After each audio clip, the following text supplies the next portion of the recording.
What are our initial fantasy football reactions to the early free agent signings of 2022? It's time to break it down for you all right here, right now, as we begin another edition of Locked On Fantasy Football.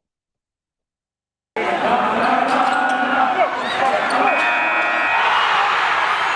are Locked On Fantasy, your daily NFL fantasy podcast.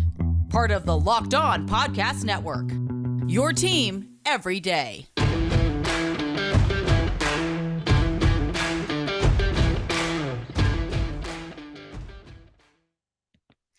Greetings, everyone, and welcome to another edition of the Locked On Fantasy Football Podcast. As usual, I'm your host, Vinnie Iyer, and when I'm not doing this, I'm writing about NFL and fantasy football for sportingnews.com.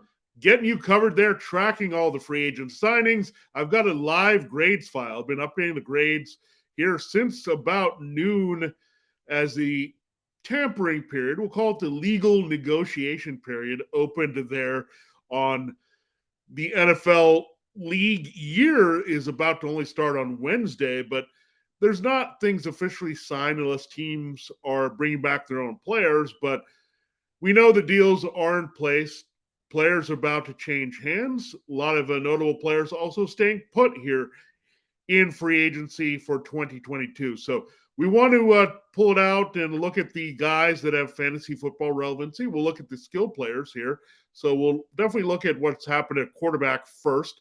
We have the major trades there that we'll talk a little bit more about. We did a whole show on Russell Wilson and Carson Wentz. We got to talk a little bit more about that move. And then Mitchell Trubisky is now looking to sign with the Steelers. They're agreed upon that deal. So he's going to be in the fold in Pittsburgh as a quarterback option. Then we'll break down the wide receivers, the guys that are staying on their franchise tags or new deals, the one notable trade, and the handful of signings there from Monday that were agreed upon by those wide receivers. And then we'll close the show looking at running backs, tight ends, and notable offensive line moves there as well. We can't forget about that, because they have a big impact on the back end in fantasy football as well. So we'll dive into that, the initial reactions to what has happened here in the first 24 hours or so of NFL free agency with deals in place. Thanks so much for making Locked On Fantasy Football your first listen every day. We're free and available for you on all platforms. All right, let us get into the quarterbacks. We did a whole show on Russell Wilson, but we want to get back into talking a little bit more about him. We said he still pretty much looks like a QB1. That was the biggest move so far. We're waiting for Deshaun Watson and seeing what could happen on him after the charges were dropped there criminally. We'll see. There could be other civil action, and the NFL has to figure that out. But it looks like teams are trying to figure out to do their due diligence here. The Browns have talked to him here. I think the Eagles, Saints, Panthers, all these teams are in play. The Seahawks could also come in the mix here for Watson here to replace Wilson. So, and I like Wilson again to make the transition, stay as a QB1, but I'm going to lower him a little bit with concerns about those receivers. I know Jerry Jeudy, Cortland Sutton on paper, Tim Patrick, the most reliable one here right now, but Wilson on the downside in general with Tom Brady returning here, that's going to push all these potential QB1s a little bit further down, because Tom Brady's a lock it in top half QB1 for sure, maybe in the top three with his return for the Buccaneers. So that's going to push Wilson down a little bit down on the board.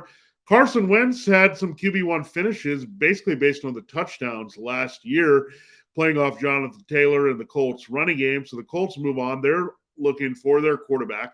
Is it going to be Jimmy Garoppolo? That seems to be the most logical solution right now. The 49ers and Colts have been pretty good trade partners in the past.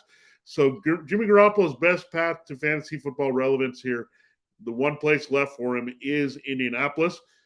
What do we think Carson Wentz can do in Washington coming over in that trade? Well, I look at Wentz and his ability still there, big arm, good athlete. These weapons are not too bad that he's inherited with the Commanders. With Terry McLaurin, I think they'll upgrade that number 2 receiver. Curtis Samuel couldn't stay healthy. There's a complimentary option. You figure they'll want to upgrade there from Cam Sims there as well. I think they could also look to potentially get more out of Adam Humphries in the slot. So a lot of things about the Commanders that you like. Logan Thomas being a nice athletic tight end there that can help this team out. So he has to stay healthy. And you have Antonio Gibson out of the backfield here, who is a pretty good receiver when you want to deploy him that way. I know they've used J.D. McKissick in a role, but that's a pretty good baseline. When you look at Gibson, McLaurin, and Thomas for a quarterback to operate, I don't see Washington being the same type of running team either that Indianapolis is. So there's going to be some volume. He's got his former team, the Eagles, on the schedule twice, as well as the Cowboys and the Giants. So some opportunities there. Going through the NFC East to familiar territory to put up some numbers. So I think Carson Wentz, the arrow is actually pointing up here in general because he's not treated as a caretaker here. I know he had the 27 touchdown passes and had some nice games there for the Colts, but in terms of volume, yardage, getting a chance to run a little bit more and do some extra production that way, as well as put the ball in the air there. So he has a shot at 30 touchdown passes. I think the Washington defense we saw last year, Chase Young got hurt again. Not as dominant as we thought with some of those guys. They still have a lot of questions on the back end, so that's going to lead to some more high-scoring games. Remember, the Colts won a lot of games of running game and defense. I think the Commanders are going to be a little bit different. It's going to be more passing game, open things up, and going to be forced to throw a few more games. So that should open things up for Wentz. In terms of the fit, I think it's not bad here with Scott Turner and the scheme. We thought it was perfect with Frank Reich reuniting with his Eagles offensive coordinator, the guy that had a lot of influence on his success there in Philadelphia. But Scott Turner, he likes big arm guys who can also throw the ball downfield. I think they're also okay with a little bit of more improv than Frank Reich and that Colts team. And that's what people got frustrated with in Indianapolis, just Carson Wentz playing off script a little bit too much, doing what he wanted. But I think you look at the way that Taylor Heineke's kind of operated for Turner, or you going back to some days with Cam Newton, that they're okay with some of that as an element in their offense here in Washington. So I think Wentz gets a little bit of a bump up actually going there. I mean, Taylor Heineke had some good streaming games, so that tells you something right there, that there are some opportunities to be had there with Washington and producing. So Wentz a little bit of arrow up, Wilson a little bit of an arrow down here in these trades for the big quarterbacks on the move here. Two desperate teams, Denver and Washington, filling holes. Another team that was on the lookout for a quarterback here for sure, Ben Roethlisberger retiring, the Pittsburgh Steelers. They were sitting on Mason Rudolph, the outgoing GM. Kevin Colbert really liked Mason Rudolph and was trying to pitch him to be the next guy. That's not going to happen here as they move on from Colbert. Mitchell Trubisky was added. So Trubisky gets a decent deal. It's 2 years, around $15 million. So people are saying 10, 15 million for Trubisky. I think this is more reasonable. And this status of the contract also tells you the Steelers are not necessarily locking into Mitchell Trubisky as their bridge starter here, taking over from Roethlisberger. I get it. They're a pretty loaded team. Good defense with TJ Watt. The run defense is a little suspect, but we know their pass rush is pretty good. They're a well-coached team with Mike Tomlin. And now Brian Flores on that staff there defensively. So with Keith Butler. So they have some pieces there defensively. Offensively, we know they're not too bad. When you go down the line, Najee Harris out of the backfield, you Deontay Johnson, Chase Claypool, James Washington, and Pat Freiermuth. The skill positions are pretty good. They actually did some work to upgrade their offensive line, got Mason Cole, a journeyman center from the Vikings and Cardinals. He's on this team, and now they kept Chukwuma Okorafor, which is important. That means they can free themselves off to look at a left tackle. So it's very hard to read what the Steelers are going to do. They could look at Kenny Pickett as number 20 overall, or Malik Willis there as a rookie quarterback they take. Or if an offensive lineman falls, say a Trevor Penning of Northern Iowa, or Charles Cross of Mississippi State, once Evan Neal and Ike Ekwonu are off the board, the Steelers could go in that direction, try to shore up their offensive line further here, and then stick with Trubisky in a bridge-type situation. So there's a lot of things that could go down for the Steelers, but in this current state, if Trubisky should start here over Rudolph, it's not a bad situation. Ben Roethlisberger still put up some decent numbers. We know Trubisky still has a strong arm. He also has some running ability, and Matt Canada, the offensive coordinator, is willing to let that loose a little bit. So Mitchell Trubisky, way better fantasy value than sitting on the bench behind Josh Allen in Buffalo. We know that. But there are a lot of places where the upside may not have felt that great. But if Trubisky is the Steelers' only quarterback move of note here, post Ben Roethlisberger, at least for this year, then he has a good opportunity to produce. So a guy that we're going to put on our radar for sure. Again, Roethlisberger didn't finish in the QB1 range, but had some streaming potential there in the right matchups, given all the receiving core and help he also gets from Harris and Freiermuth catching passes. So we're definitely going to put Trubisky on our watch list here for 2022. Now, we will get into our wide receiver movement in the next segment, as well as some guys who stayed and what that means in their current situations here. Looking ahead to fantasy football in 2022, we know that there's no more NFL until fall, but we know what time and what sport is here in March. It's college basketball. March and the mad games that come with it are here. NCAA tournament is finally here for college basketball. It starts with the action of the play-in games here, and then we'll get into full action there starting on Thursday. From all the latest odds, contests, and player props, you got to go to betonline.net, the number one source for all your sports needs and info for betting with college basketball in the biggest time of the year. BetOnline remains the best spot for all your sports scores, podcasts, and news this season. And it's not just basketball, whether it's college or NBA. BetOnline is your continued source for all your sporting wagering information needs, including live betting and your favorite Vegas casino games. Head to the website today or use a mobile device to learn more about the trends in action. BetOnline, where the game starts. All right, we will continue the show looking at the wide receiver action here in free agency, signings, tags, those type of deals, and the placements in agreement here for guys to move teams. Thanks for making Locked On Fantasy Football your first listen every day. Make sure you're following Locked On NFL. Locked On Experts cover the biggest stories around the NFL, like free agency, every Monday through Friday in less than 30 minutes. It's free and available, just like this show, Locked On Fantasy Football, wherever you get your podcasts. All right, let's talk wide receivers. First, let's get the guys that are staying out of the way here and look at them. You have Chris Godwin. He's franchise tagged. He's not going to go anywhere now, folks. Tom Brady is unretired, so Chris Godwin is going to sign that tender, lock in for that one-year deal. It's going to be hard to give him a second deal, but when you look at it over 2 years, you're looking at a good chunk of change, well over $30 million over 2 seasons for Chris Godwin, so all guaranteed money there. So looking for a little bit more, but maybe he wants to see what Devante Adams does to reset the market. And he's got to reset the market because someone else did that in free agency we'll talk about in a moment. Just a shocking player in development there. Devante Adams wants a long-term deal. He doesn't really want to play on the franchise tag for the Packers, so we'll monitor that. But Aaron Rodgers back in the fold with his new contract official there. So Devante Adams is going to be in the mix. He doesn't want to move on and play without Rodgers because Rodgers, as good as Adams is a big part of Adams' success.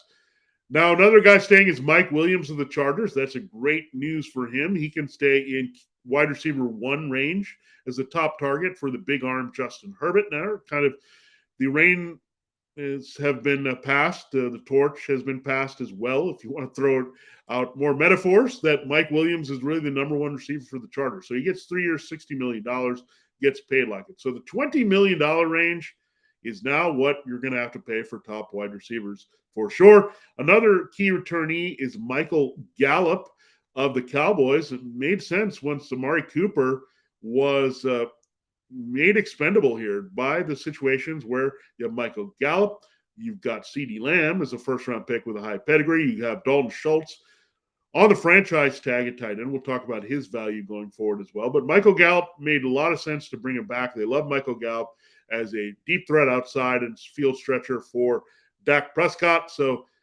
again, Cooper just was squeezed out a little bit. They had to do it to keep a guy like Randy Gregory on defense. They restructured the contract into Marcus Lawrence.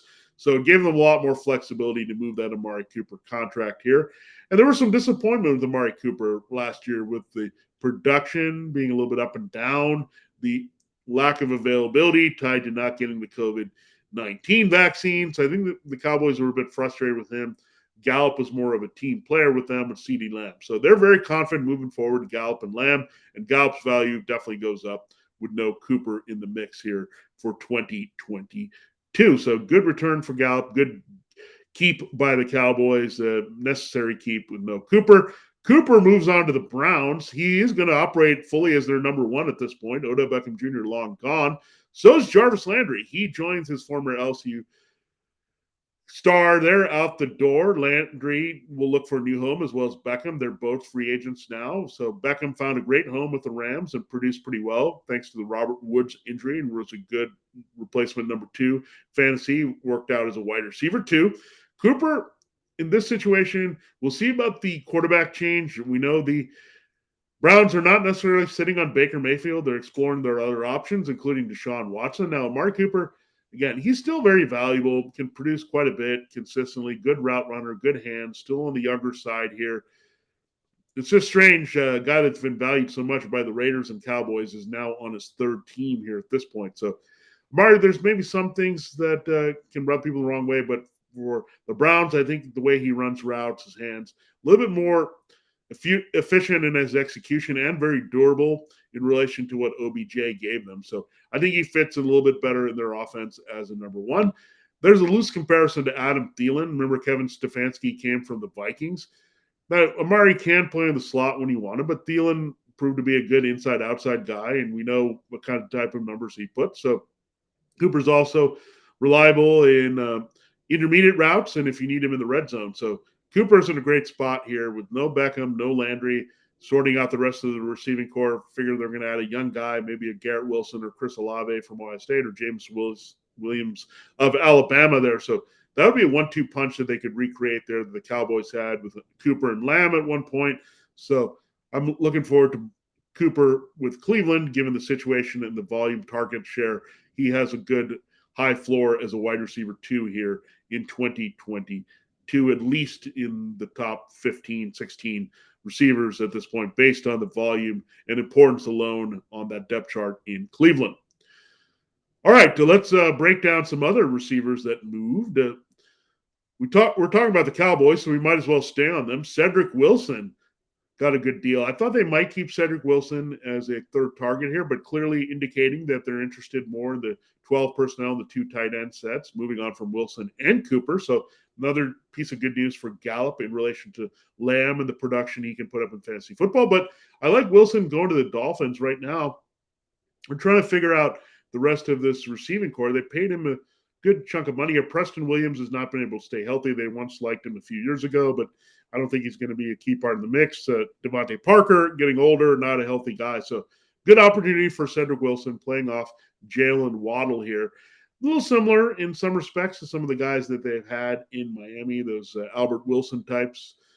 Same last name. But Cedric, I think, has a little bit more upside. He filled in pretty well for Michael Gallup as a number 3 here. So what I'm thinking is you have Waddle working the slot, Wilson on the one outside spot, and Parker on the other. But I like the landing spot for Wilson. At least gets him into the mix here with Gaseki probably being the number 2 target behind Waddle. And then Wilson has that opportunity ahead of Parker here in 2022. I think he's kind of a hybrid player as well. You could see that in the offense, kind of a Brandon Ayuk, Deebo Samuel potential there for Mike McDaniel coming over from San Francisco and playing with Samuel there in that offense under Kyle Shanahan. So watch out for Cedric Wilson. He's a name we're going to watch here to have some impact. Maybe a little bit of Kendrick Bourne type value here that we saw from the Patriots last year.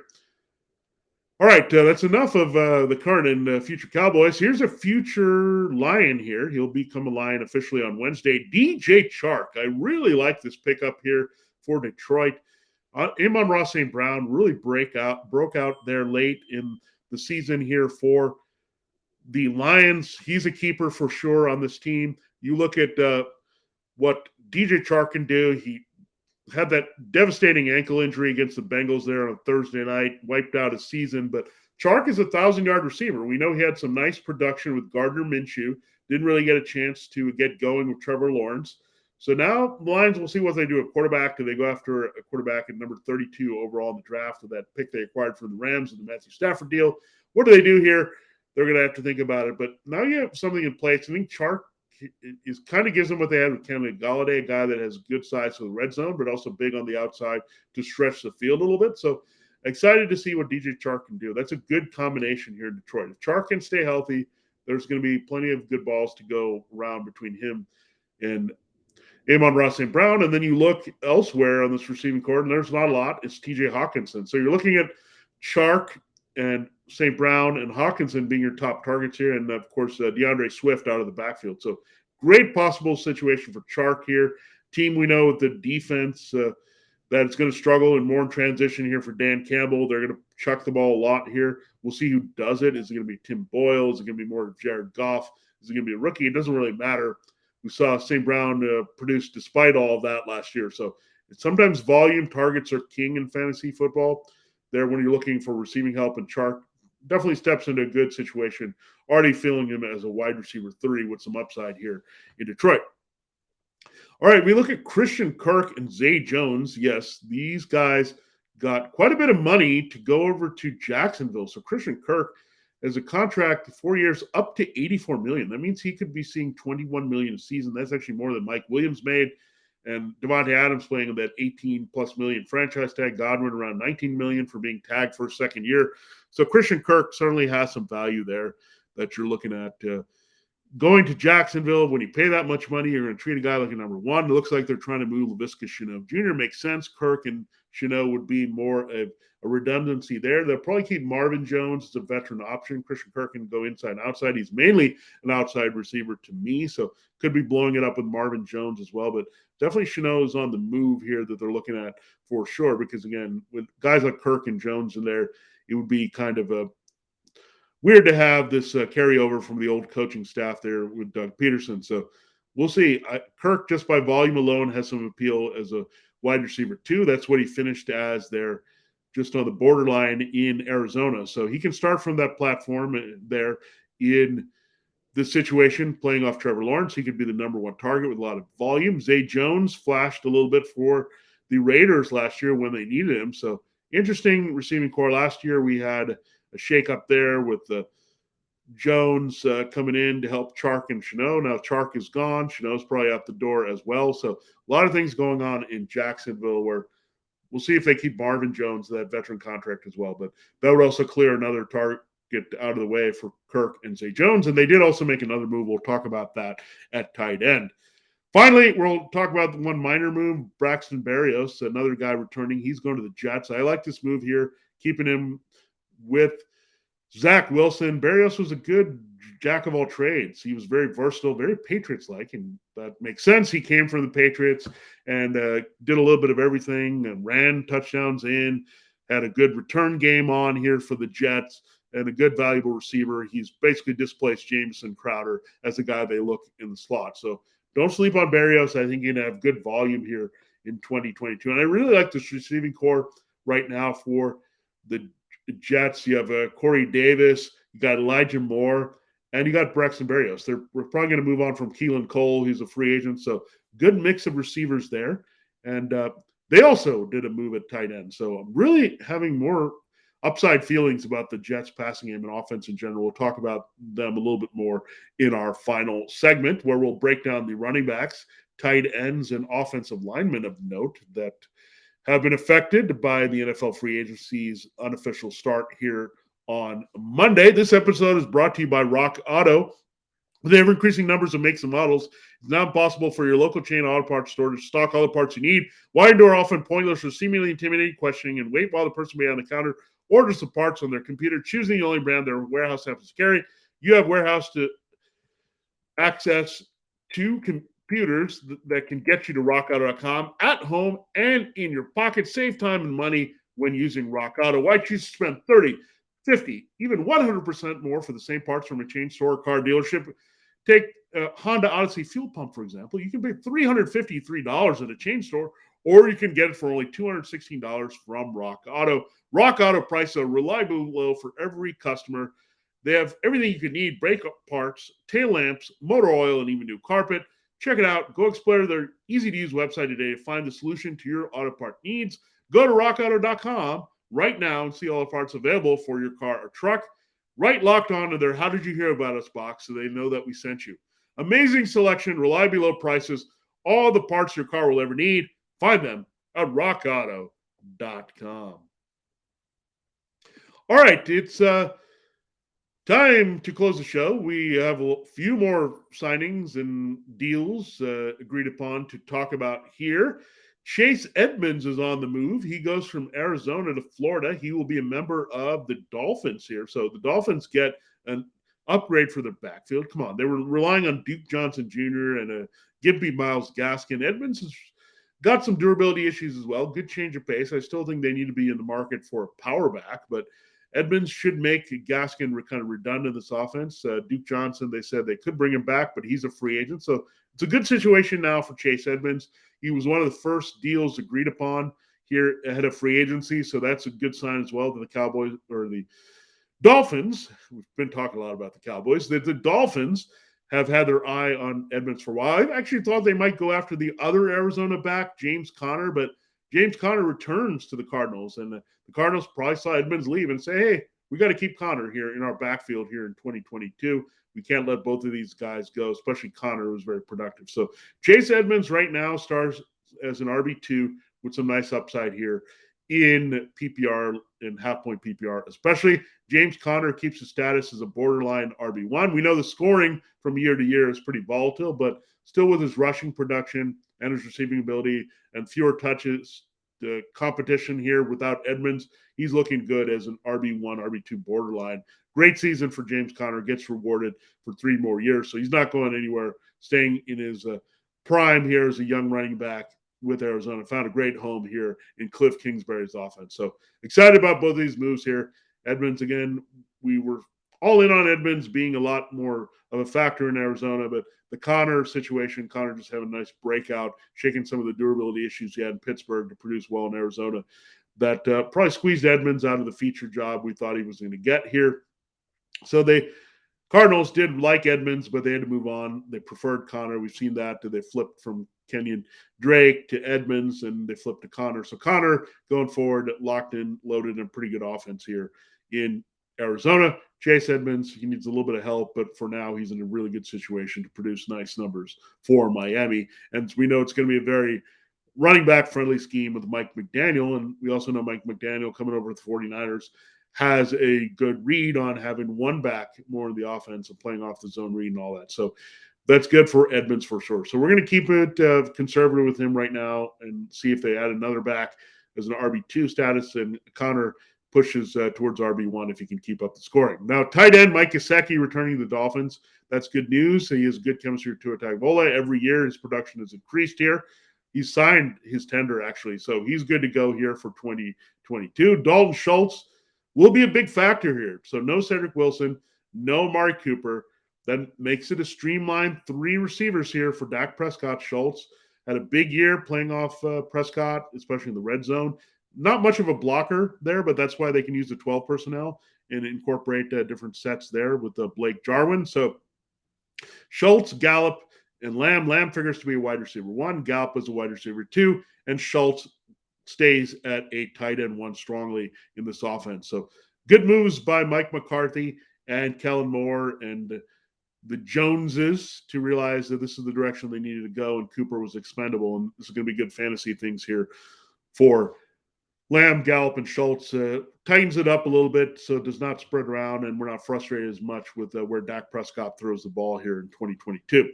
CJ Usama is a tight end to watch. He's on the move. He goes to the Jets, gives them a little bit more relevancy in the position than we've seen in the past with guys like CJ Herndon and Ryan Griffin. So Usama, a pretty good blocker. We know he only flashed as a receiver there with the Bengals in certain games when the matchup called for it. But he has an opportunity here. Still, I'm looking at him as the 4th target I should say, behind Davis, Elijah Moore, and Barrios here. So it's about the same value, I would say, for Uzama, but gives them a little bit more punch as a blocker as well in the running game. So that's a good upgrade as well for Zach Wilson and Michael Carter in year 2. By the way, they kept Tevin Coleman there. So Michael Carter will have to share, unfortunately, a little bit more Tevin Coleman, but maybe Carter can be more featured all around with the key touches here in 2022. Well, we mentioned the Jets made a move at tight end. We also mentioned the Jaguars did. They get Evan Ingram. A lot of people are looking at him as a hybrid slot receiver. So really, you could blow this whole thing up. Remember what we had last year? Marvin Jones, DJ Chark before he got hurt, Laviska Shenault Jr., and then you had Laquan Treadwell come on strong, and then James O'Shaughnessy, just in time for St. Patrick's Day. We had to mention that name. Had some tight end value as well. So they're blowing that up essentially here with Christian Kirk and Zay Jones potentially being their new starters on the outside, and Ingram playing a bit of a hybrid role there at tight end. So very interesting. Look, Ingram disappointed with the Giants. He had some flashes there, but he couldn't stay healthy and productive, very inconsistent player. I don't think the Jaguars are suddenly getting a much different player. So temper your expectations there that he goes to Jacksonville. At least he's a better tight end signing for this team than Tim Tebow. I'll just throw that out there. But yeah, I'm going to have to wait and see what Ingram's role is specifically going to be. If it's more that slot receiver hybrid third target situation, then I'm more interested in Ingram and what he can do with Trevor Lawrence. But if not, you have to also keep in mind Travis Etienne out of the backfield should be healthy, as well as James Robinson. So that could be another mouth to feed there. So not going to be too excited about this Evan Ingram move at tight end. Finally, let's break down some offensive line stuff of note. Ryan Jensen is staying with the Buccaneers. It's a big move here because Ali Marpet, their Pro Bowl guard, retired. And they also lost their guard, who was a good starter at the end of last season, Alex Kappa. So Ryan Jensen staying there to snap to Tom Brady is pretty critical with this offensive line. So they at least have some continuity with Donovan Smith, the left tackle, and their stud right tackle, Tristan Wirfs. Now, the Jaguars made another move here, too. What else is new? The Jaguars made a ton of moves. They also added a couple guys on defense. Their Fosaid Oluokun at linebacker and Foley Fadikusi at defensive tackle. So they spent quite a bit, but they also got an offensive line upgrade here. They moved on from A.J. Cann at right guard. We'll see about Andrew Norwell. They need to probably replace him as well. So Brandon Scherf basically replaces both those guys. There's upgrade over Cann here at right guard in front of Lawrence. So they went for a little bit of a splurge there, but Scherf 30 headed to 31. I think he's an okay guy. I don't know if they overpaid for him a little bit, but he definitely helps their blocking situation for sure. So does Laken Tomlinson. He goes from the 49ers to a 49ers-like offense with Michael LaFleur and the Jets. So this is a good pickup. Look at what the Jets have slowly at the offensive line. Mekhi Becton coming back at left tackle. Elijah Vera-Tucker probably settling in at left guard now, the rookie first rounder from last year. They do have Laurent Duvernay-Tardif, but he slowed down a little bit from injury, the former Chief. So Laken Tomlinson looks to slot to start at right guard here. So at worst, Vera-Tucker also could get some consideration at right tackle here for the Jets. So making moves, but I like Laken Tomlinson. Fits his zone blocking scheme well. A lot of good athletes there up front. And that's going to, again, help Wilson and Carter, our second-year skill players, a quarterback and running back here for New York. The Rams did a good job here, kept Joe Noteboom at tackle. He's probably going to be their left tackle here, opposite Rob Havenstein, because Andrew Whitworth looks like he's going to retire and not come back for another year. So that's what the Noteboom deal indicates. They did lose Austin Corbett, the guard, but they keep their center as well. So keeping that tackle-center combination is key here for the Rams, and that's what they did here. So good news for the Rams running backs, whoever it may be. Right now, we figure Cam Akers is going to come back and be featured when healthy, and the offensive line helping the pass protection as well.